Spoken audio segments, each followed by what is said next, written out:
आज के टॉपिक हम लोग देख रहे हैं इवोल्यूशन बाय नेचुरल सिलेक्शन और टॉपिक है इंडस्ट्रियल मेलानिज्म। इंडस्ट्रियल मेलानिज्म के बारे में आज हम लोग वीडियो में बातचीत कर रहे हैं कि ये इंडस्ट्रियल मेलानिज्म जो है ये क्या है। ये इंडस्ट्रियल मेलानिज्म जो आ रहा है ये evolution by natural selection topic में ये आ रहा है। इवोल्यूशन बाय नेचुरल सिलेक्शन ना ये टॉपिक है और इस टॉपिक में हम लोग देख रहे हैं इंडस्ट्रियल मेलानिज्म। ये इंडस्ट्रियल मेलानिज्म की जो है घटना क्या है, क्यों इसे हम लोग इंडस्ट्रियल मेलानिज्म कहते हैं, इस बारे में हम लोग देखने की कोशिश करते हैं। यहाँ पे ये बता रहा है कि ए केस ऑफ नेचुरल सिलेक्शन, ये जो केस ऑफ नेचुरल सिलेक्शन है वॉज सीन इन इंग्लैंड। ये कहाँ देखा गया था? ये इंग्लैंड में देखा गया था। इंग्लैंड इंडस्ट्रियल मेलानिज्म की जो घटना है ये केस इंग्लैंड के ऊपर आधारित है। 1850 के समय की ये बात है। ये कह रहा है कि 1850 के समय की ये बात है, 1850 के आसपास की ये बात है। ये बता रहा है कि बिफोर इंडस्ट्रियलाइजेशन, जबकि इंडस्ट्रियलाइजेशन नहीं हुआ था, इंडस्ट्री वगैरह बहुत सारी नहीं बैठी थी, तो उस समय की ये घटना है। बिफोर इंडस्ट्रियलाइजेशन, जब इंडस्ट्री वगैरह नहीं बैठी थी उस समय की ये घटना है। कह रहा है कि पीपर्ड मॉथ, ये जो है एक प्रकार का कीड़ा है। पीपर्ड मॉथ जो है एक प्रकार का कीड़ा है। इसका नाम है बिस्टोन ब्यूटिलेरिया। बिस्टोन ब्यूटिलेरिया इसका नाम है। कह रहा है कि this moth has two form. कह रहा है कि ये जो मॉथ है, ये जो कीड़ा है, इंसेक्ट है, ये जो मॉथ है, this moth has two form, दो तरह के ये होते हैं। दो तरह के जो होते हैं, तो ये दो तरह के कौन कौन से होते हैं? तो एक जो होता है ग्रे कलर का होता है और दूसरा जो होता है ब्लैक कलर का है। दो फॉर्म में, पहला जो कलर है ये ग्रे कलर और दूसरा जो कलर है ये ब्लैक कलर। ये दो तरह का हम लोग ये देख रहे हैं। तो मॉथ दो तरह के हो गए। इसको दो तरह के जो है गया, इसको कार्बोनेरिया हम लोग एक टर्म दिए हुए हैं, कार्बोनेरिया। कर रहा है आगे, in the early part of 19th century. कब की बात कर रहा है कि ये 19th सेंचुरी की बात बता रहा है कि early part of the 19th century, शुरुआत की, जब 19th सेंचुरी की शुरुआत हुई उस समय की ये बात हो गई। तो शुरुआत की जो 19th सेंचुरी थी वो क्या थी? वो थी बिफोर इंडस्ट्रियलाइजेशन। उद्योग धंधों जब लगे थे उसके पहले की बात है, बिफोर इंडस्ट्रियलाइजेशन। कह रहा है कि ओनली द, बिफोर इंडस्ट्रियलाइजेशन बता रहा है कि only the grey colour form of moth were present. Before industrialisation जो थे, ग्रे कलर के जो मॉथ हैं, ये ग्रे कलर के form of moth were present. Before industrialisation जो थे ग्रे कलर के मॉथ थे। और बता रहा है कि उस समय जो था डार्क फॉर्म वेयर रेयर। जो मॉथ का जो डार्क फॉर्म था, काला वाला जो फॉर्म था, डार्क फॉर्म, वो रेयर था, रेयर, कभी कभार ही मिलता था। कह रहा है कि ग्रे कलर्ड उस समय था, उस समय ये ग्रे कलर था।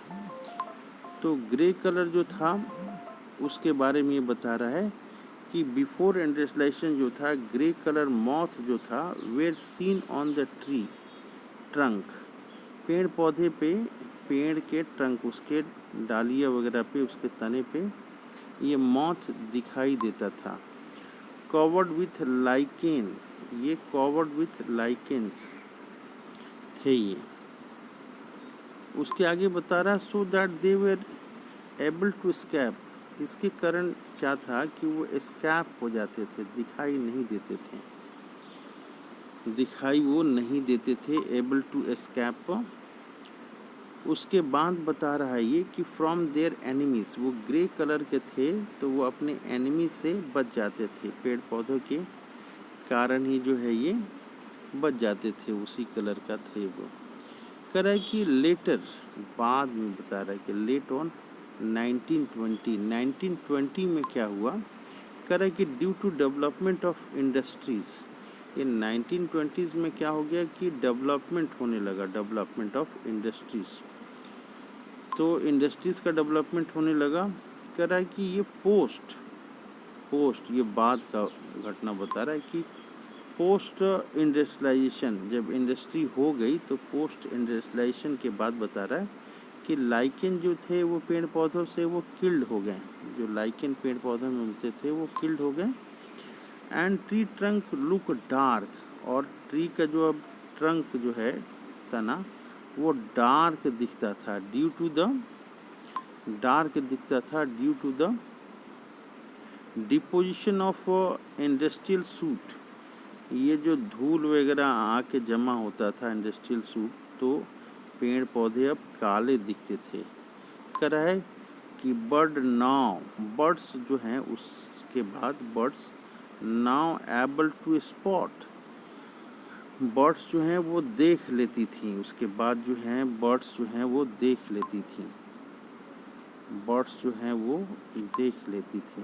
यहाँ पे जो है बर्ड्स जो हैं वो देख लेती थी।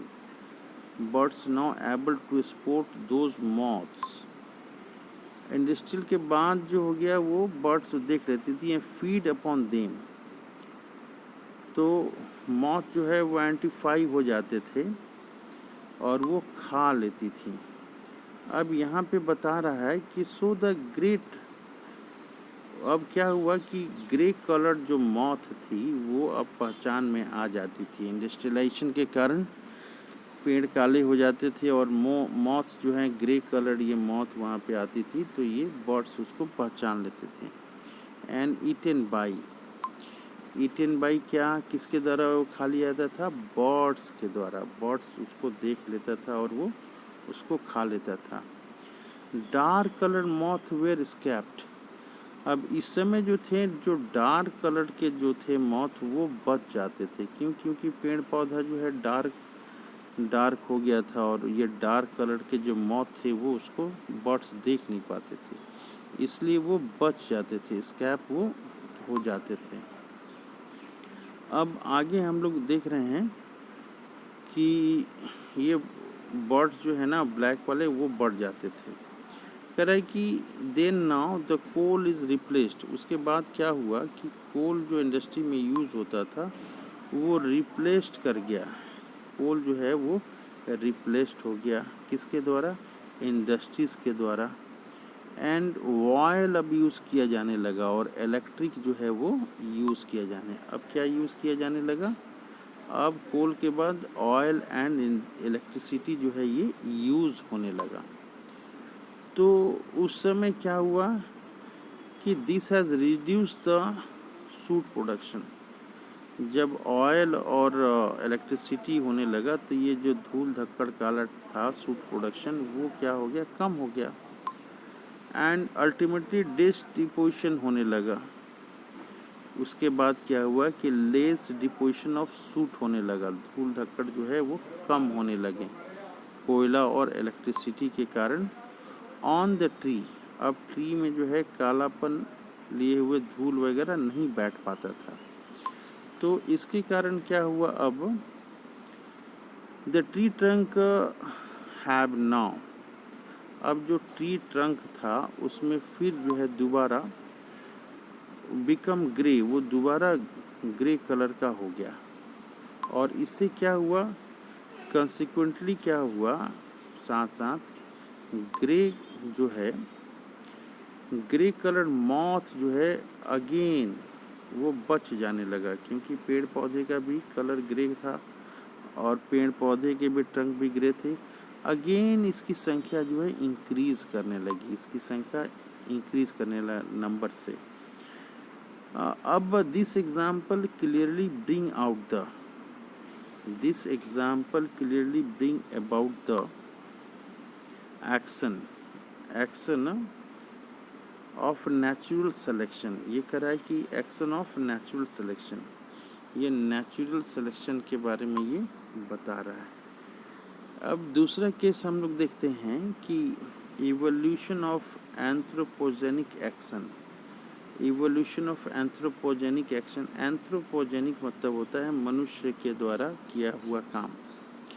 अब इसमें बता रहा है कि रेजिस्टेंस ऑफ मॉस्किटो, ये जो एवोल्यूशन बाय एंथ्रोपोजेनिक एक्शन है, इसमें बता रहा है कि resistance of mosquito to pesticides, जो मॉस्किटो हैं, जो मच्छर हैं, वो केमिकल पेस्टिसाइड से कैसे वो रेजिस्टेंस हो गए। कर रहा है यहाँ पे कि यहाँ पे बता रहा है कि जब डीडीटी शुरू में आया था मच्छर को मारने के लिए, शुरू में जो क्या आया था, डीडीटी आया था ये मच्छर को मारने के लिए। DDT, when the DDT was introduced to control mosquito, DDT क्यों यूज़ किया गया था, ये कंट्रोल करने के लिए मॉस्किटो को लाया गया था। कह रहा है कि इट वाज ट्रिमेंडियस सक्सेसफुल, ये उस समय क्या हुआ, काफ़ी सक्सेसफुल हुआ उस समय। ये डीडीटी जब लाया गया तो ट्रिमेंडियस, ये सक्सेसफुल ये उस समय हुआ था। कह रहा है कि most of the mosquito were resistant to DDT, were sensitive to DDT, काफ़ी सेंसेटिव थे, और एंड देयरफॉर किल्ड, वो सभी मारे गए थे। कह रहा है कि in that population of mosquito, कह रहा है कि उसमें से कुछ जो मॉस्किटो थे, few mosquito become resistant to DDT and survived, कुछ मॉस्किटो क्या हुए, रेजिस्टेंट कर गए डीडीटी से और सर्वाइव कर गए थे। उसके बाद बता रहा है कि दे मल्टीप्लाइड, उसकी संख्या बढ़ी। Now almost total population of mosquito become resistant to DDT, और अब की जो है सिचुएशन की सभी के सभी मॉस्किटो जो हैं ये डीडीटी से रेजिस्टेंट हो गए हैं। अब डीडीटी से इसको कोई प्रभाव नहीं पड़ता है। तो ये था इवोल्यूशन बाय एंथ्रोपोजेनिक एक्शन, ये एंथ्रोपोजेनिक एक्शन से ये कैसे ये रेजिस्टेंस हो गए। कह रहा है कि सम पैटर्न हैज़ ऑब्जर्व्ड, कह रहा है कि इसी तरह का पैटर्न जो है ऑब्जर्व्ड इन बैक्टीरिया में देखा गया है। कह रहा है कि which are multiplying, which are multi drug resistance, कह रहा है कि मल्टी ड्रग, बहुत सारे दवाई देने के बाद भी बैक्टीरिया में कुछ नहीं होता है। कह रहा है कि due to excessive use of drug and medicine, कह रहा है कि बहुत ज़्यादा मेडिसिन और ड्रग लेने से ये मल्टी ड्रग रेजिस्टेंस डेवलप कर गया है। अब हम लोग दूसरा टॉपिक देखते हैं, एडेप्टिव रेडिएशन। नेक्स्ट टॉपिक होगा हमारा एडेप्टिव रेडिएशन।